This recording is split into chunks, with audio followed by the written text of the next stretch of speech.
태극신검 이해를 시작하겠습니다.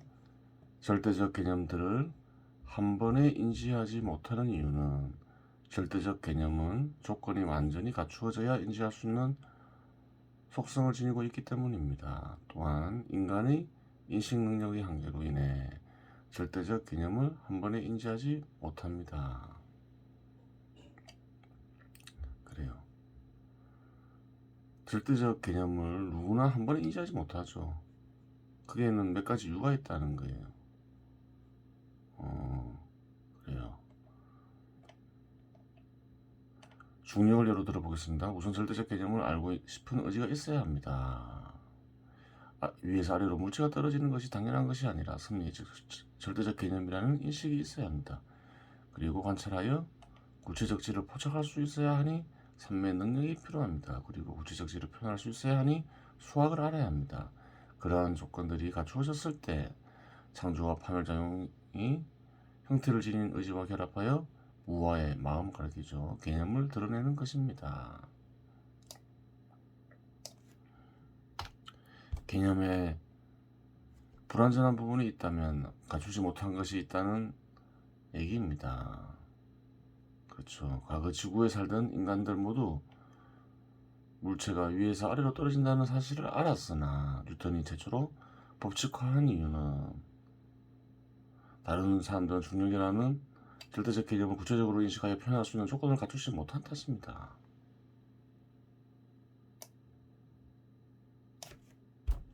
그렇죠.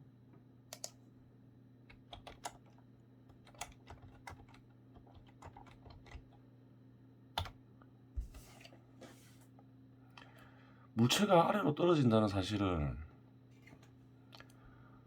그래요. 다 알았겠죠. 대부분 사람들이. 그리고 그래요. 그것이 섭리임을 대부분 사람들이 다 알았겠죠. 그럼에도 불구하고 법칙화할 수 없었던 이유가 뭘까요? 법칙화하려면 좀 공부를 좀 해야 되죠.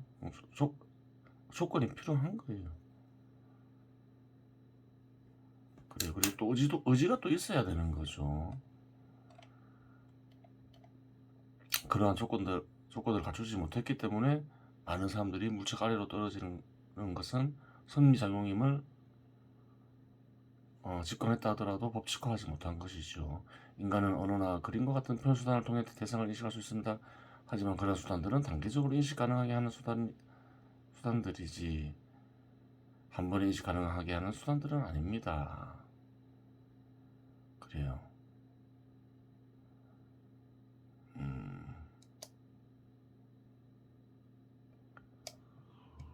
인간은 한 번에 인식할 수 있는 능력을 지니지 못했다 이 말이죠.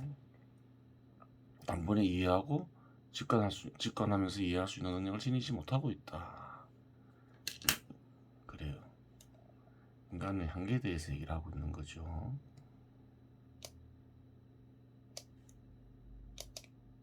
한 번에 인식하지는 못하지만 또 어떤가요? 표현수단을 동원해서 또 인식할 수 있는 게 인간이죠. 절대적 개념은 대량 학살을 야기하는 전쟁 무기나 대량 실업을 유발할 수도 있는 인공지능이나 자동화기기 같은 것이 뿌리가 되기도 합니다. 그렇죠. 섭리를 이용해서 그래요. 과학기술이 발전을 하잖아요. 그러한 이유로 문명이 인간에게 반드시 이롭지 않다고 판단을 내릴 수 있습니다. 그러나 이롭지 않다고 판단을 내릴 수 있기 때문에 또한 이롭게만 이용할 수 있는 방법을 찾을 수 있는 것입니다.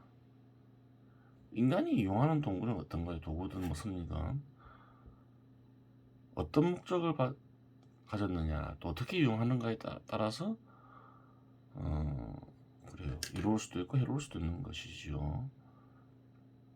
그 자체에는 뭐 이롭고 해로움이 따로 있는 건 아니죠. 부정적으로 인식되는 무기 역시 반대로 무기가 없었다면 인간은 생태계 내에서 최상의 생태계를 만들 수 없었을 것입니다.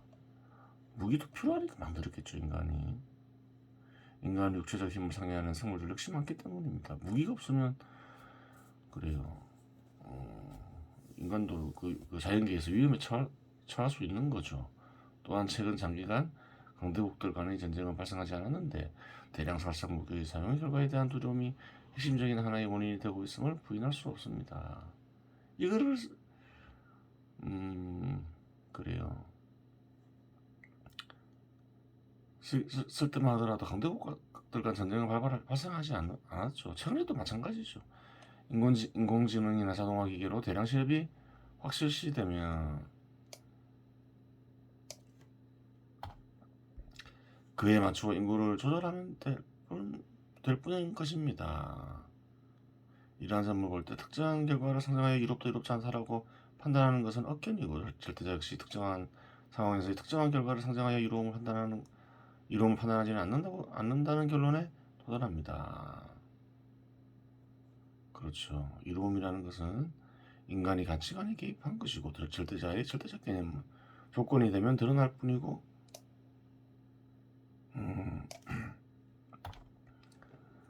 이롭다라는 개념은 절대적 개념에 속하는 것이 아닙니다. 따라서 인간이 판단하는 이로움과 절대자가 베푸는 은혜가 반드시 일치하는 것은 아닙니다. 그렇죠.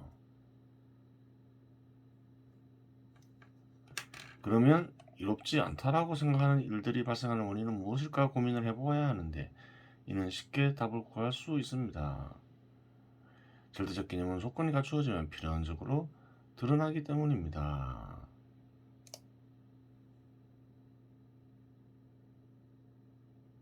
그렇죠. 절대적 개념은 조건이 되면 드러나죠. 드러나는 경우 장애물이 되는 것은 필연적으로 제거되어지거나 새로운 조건 속에 변화한 모습으로 존재하게 됩니다. 섭리에 반하면 천벌도 내리죠. 인간이 절대자의 권능을 통해 필연적으로 문명을 이루는 동시에, 그래요. 문명을 이루는 것도 절대적 개념이 실현되는 거죠. 다른 생물들은 그 결과 인간이 지배하에 놓이게 되었습니다.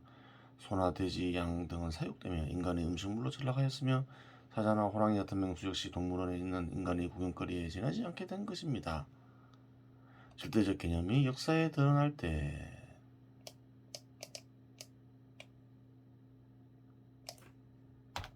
인간 자체가 절대적 개념의 걸림돌이 되면 대량 살상이나 대량 실업, 공동체 멸망 같은 일도 발생할 수 있는 것입니다. 그래요.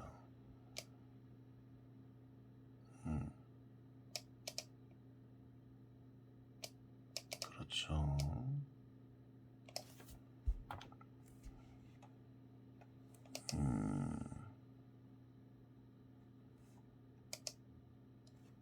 그런 일은 얼마든지 일어나죠. 그러나 실현될 때 그런 일은 얼마든지 확인이 가능하잖아요.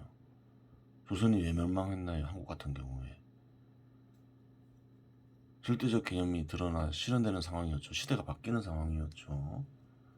고대 농경국가 시대에서 시장 지배 시대로 그 섭리에 반하니까 멸망한 거죠. 그래요. 하지만 필연적인 결과를 막거나 피할 수는 없을지라도 인간은 절대자와 함께하고 절대자의 권능을 사용할 수 있기에 미리 필연적인 결과를 알고 준비할 수 있습니다. 이는 어떠한 준비도 할 수 없는 다른 생물들과는 확연히 구별되는 점입니다. 그래요. 마음의 지도 논리요. 어떤 뜻이 포착되면 뜻은 신검을 통해 언어나 포상과 결합하여 구체적 형을 갖추어 나갑니다. 그렇죠. 형이 어느 정도 갖추어지면 개념이 형성되는 것이지요. 형을 갖추어 나가는 과정을 기술한 것이 논리학입니다. 진료와 형식, 질과 양, 원인과 결과, 체와 용 등 이러한 개념들은 형을 갖추어 나가는 과정에서 포착되는 절대적 개념들인 것입니다. 그렇죠.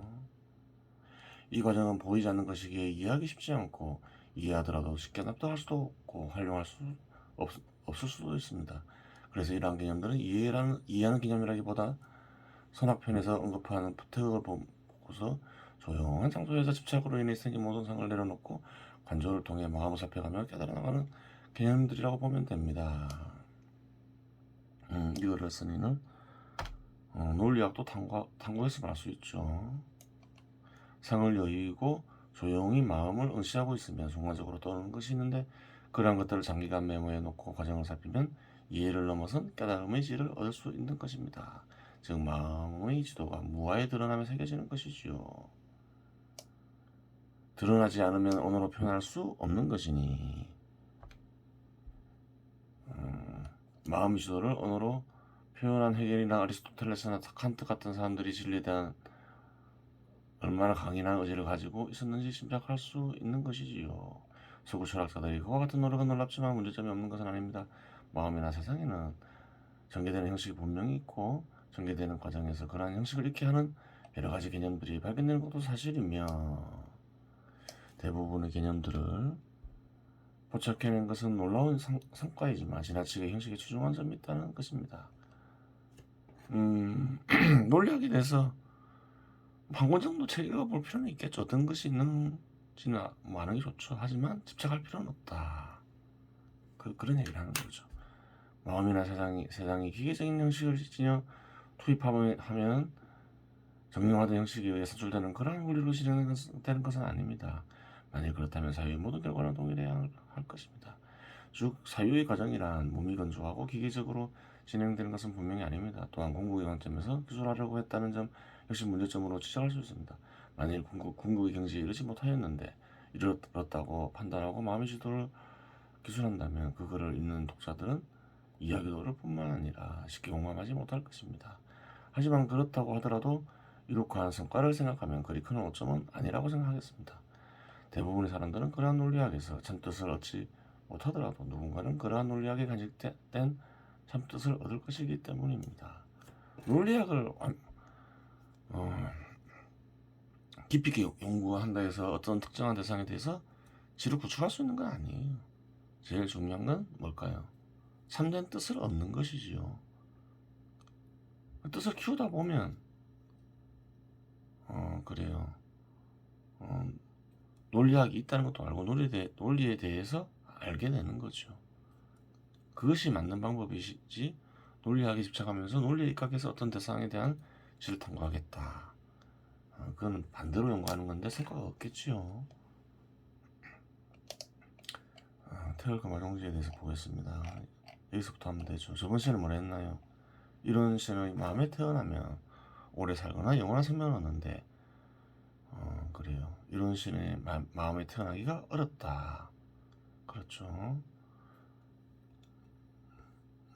이런 신의 마음에 태어날 수 있는 어느 정도 조건을 갖춘 이들도 그래요. 어느 순간 욕망에 휩싸이면서 이런 신의 마음에 태어나지 못하게 된다. 그런 얘기를 했죠.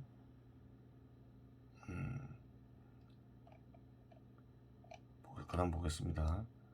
지인 민지 도달한 이가 그러함을 가엾게 여겼다. 이런 얘기죠. 지인은 뭐 신선으로 표시되기도 하고 그래요. 진인으로 표시되기도 하는데 참뜻은 뭔가요? 지인, 신선, 진인이 간직된 참뜻은 이런 신의 마음에 태어난 이다. 뭐 그런 얘기죠. 그래요. 수의지도 도달한 이가 그러함을 가엾게 여겨 지극한 이치를 전수하였다. 그래요. 회자 순순 회자 가르치는 이는 타이르고 타이른다. 그래요.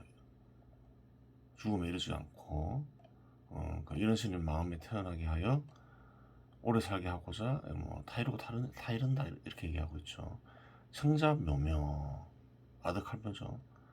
타이르고 타이르지만 듣는 이는 아득하고 아득하기만 하다.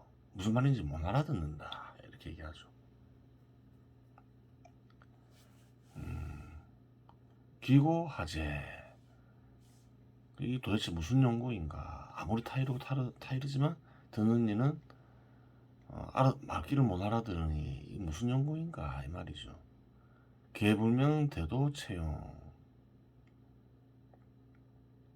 이호 상장적 대개 대도 큰 도는 큰 도의 그래요. 채용은 실체와 작용을 밝히지 않고서는 서로 못 쓰게 한다. 못 쓰기 때문이다. 그렇죠. 그래요.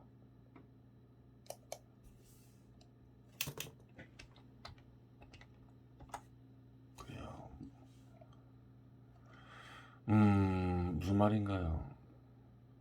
대도의 체와 용을 알아야 된다는 거죠. 대도의 체와 용을 모르고서는 아무리 이런 시는 마음에 태어나야 영원한 생명을 얻는다 혹은 오래 산다 이렇게 얘기를 해줘도 말귀를 못 알아들을 뿐만 아니라 이해하지 못하는 거죠. 이해하지 못하고 믿지도 않는 거죠. 대도는 뭔가요? 앞에서 도는 이런 신이라 했잖아요. 위 없는 존재라 했잖아요. 그럼 대도는 도보다 더 뛰어난 건가? 이렇게 생각할 수 있잖아요. 그냥 대도 역시 도겠죠. 도를 좀 깊이 있게 이해하기 위해서 도를 구별하기도 해요.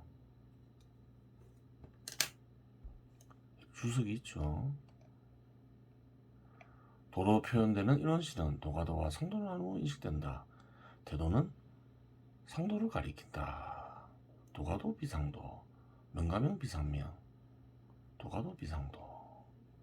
도가도는 상도가 아니다 이렇게 얘기하죠. 많은 이들은 도가도는 도가 아니고 상도가 참도다 이렇게 생각하기 쉬울 수도 있는데 또 그렇게 얘기하는 책들도 많죠. 도가도도 도고 상도도 도죠. 그래요. 자세한 내용은 다음 동영상을 보면 된다. 이게 이제 알고 싶으면 보면 되는 거죠.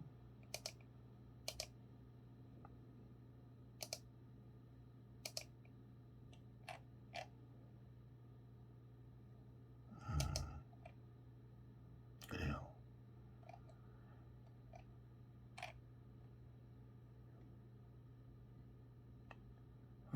여시구생 이와 같이 생명을 구한다면 오래 살거나 영원한 생명을 얻고자 한다면 그래요. 뭐 비유라고 있죠. 유 남은 이북 천랴. 뭔가요? 남쪽으로 수레를 굴리려고 하는데 바퀴를 북쪽으로 돌린다 이 말이죠. 남쪽으로 가려면 남쪽으로 바퀴를 돌려야 되는데 북쪽으로 가면 엉뚱한 데로 가잖아요. 많은 사람들은 영원한 생명, 오래 살기 위해서 노력을 하죠. 근데 엉뚱한 짓을 하고 있다는 거예요. 과거나 오늘 현재나 마찬가지죠. 북이지 대도.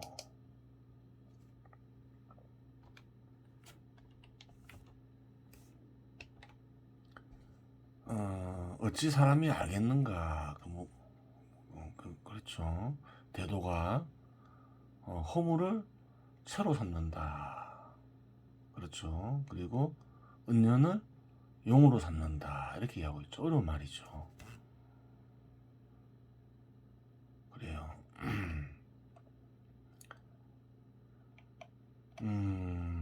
이와 같이 생명을 구한다면 가히 남쪽으로 가는 수레가 북쪽으로 바퀴를 돌리는 것과 같이 된다. 엉뚱한 짓을 하고 있는 것이다. 영원한 생명을 얻는다면서 엉뚱한 짓을 하고 있다. 사람이 어찌 대도가 허물로서 채를 삼고 은연으로 작용을 삼음을 알겠는가. 대도의 채는 허무고 작용은 은연이다. 이렇게 얘기하고 있는 거죠. 대도의 속성들이 되는 거죠. 대도의 체의 속성이 허무고 작용의 속성이 은연이다. 허무와 은연을 이해해야 되겠죠. 뒤에 보기로 하고. 고수 부주 우유 부주 무행 이기기 통유 거로 유에 의지해서도 안 되고 머물러서도 안 되고 무에 머물러서도 안 된다. 어려운 말이죠. 이기기 통유 기의 기틀이죠. 그래야 기의 기틀이 서로 통한다. 어려운 말이에요. 기의 기틀을 또 뭔지 알아야 되겠죠. 새로운 용어가 나와버린 거죠.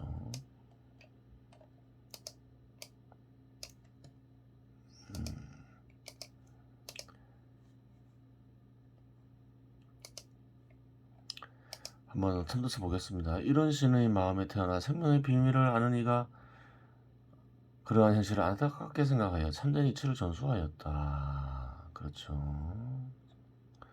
전수하는 이는 가르치고 타일러 장수하게 하고 영원한 생명을 얻게 하고자 하나 듣는 이는 도무지 이해하지 못하고 장수하거나 영원한 생명을 얻고자 노력하지 않으니 도대체 그 이유는 무엇일까?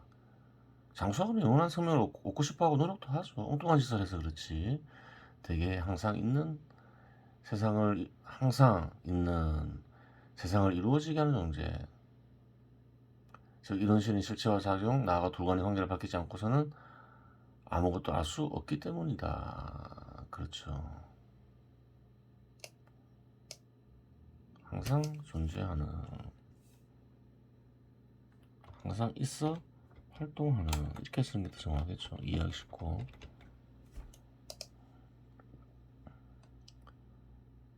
물론 그런 것들 중 하나 정도는 직관적으로 인식할 수도 있겠지만 인식한 것 하나에만 집착하면 아무것도 알 수 없는 것은 물론 이러니와 오히려 해만 되고 더구나 이런 신이 마음에 태어날 수 없다. 그렇죠.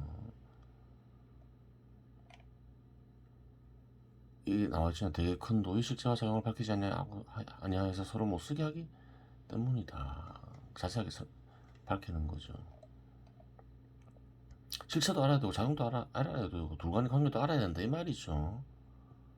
실체와 작용 간의 관계도 알아야 된다 이 말이죠. 물론 그러한 것들 중 하나 정도는 직관적으로 인식할 수도 있겠지만 인식한 것을 하나에만 집착하면 아무것도 알 수 없는 것은 물론이려니와 오히려 해만 되고 더구나 이런 신이 마음에 태어날 수 없다 그 말이죠. 그런 식으로 이런 신이 마음에 태어나 참된 생명을 얻고자 하는 행위는 남쪽으로 수레를 움직인다면서 북쪽으로 바퀴를 돌리는 일과 같다. 엉뚱한 짓을 하고 있는 것이다. 사람이 이런 신이 비어있기에 세상의 모든 대상을 잊게 하고 특정한 표상이 없기에 특정한 표상을 지닌 대상을 잊게 함을 어찌 알겠는가. 허무에 대해서 얘기하고 있는 거죠. 허무다 이래버리면 잘못 이해하면 어떻게 되나요? 이런 신은 없는 것이다. 그렇게 이해할 수도 있잖아요. 근데 없는 것을 얘기할 이유는 없잖아요. 이런 신의 속성이 허와 무다. 있는데 속성이 허와 무다. 이렇게 말해야 되는 거죠. 비어있다. 채워 있는 것에는 아무것도 생길 수가 없죠. 비어있기 때문에 생길 수 있다. 그 얘기를 하고 있는 거죠. 없다. 없는 것을 얘기하진 않겠죠. 그래요. 형상이 정해져 있다면 세상은 변하지 않겠죠. 없기 때문에 수많은 형상이 생길 수 있고 변하는 거죠. 없음으로써 있게 하는 거죠. 그런 얘기를 하고 있는 거죠. 그래요.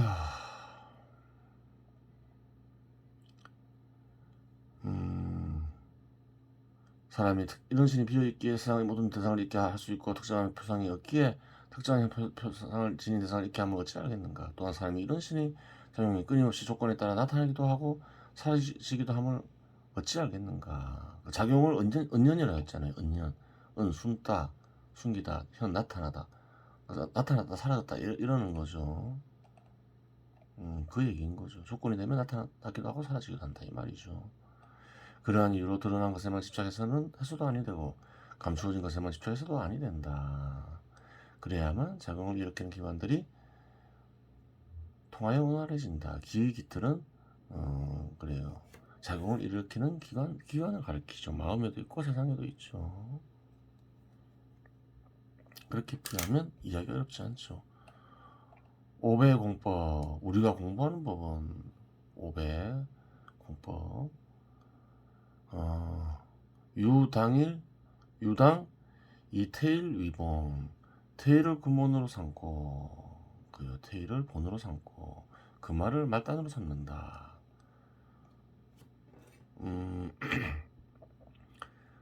태일 금화종지는 황금꽃의 비밀로도 불리는데 그러면 그 말을 근본으로 삼는 게 아닌가 그러는데 그게 아니죠.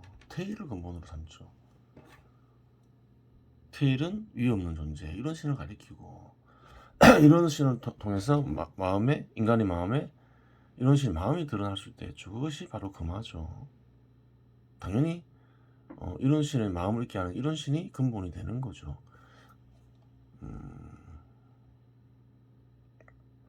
즉 본말상자, 그러면 근본과 말단이 서로 미천이 되어 장생불사의 오래 살고 죽지 아니하게 된다.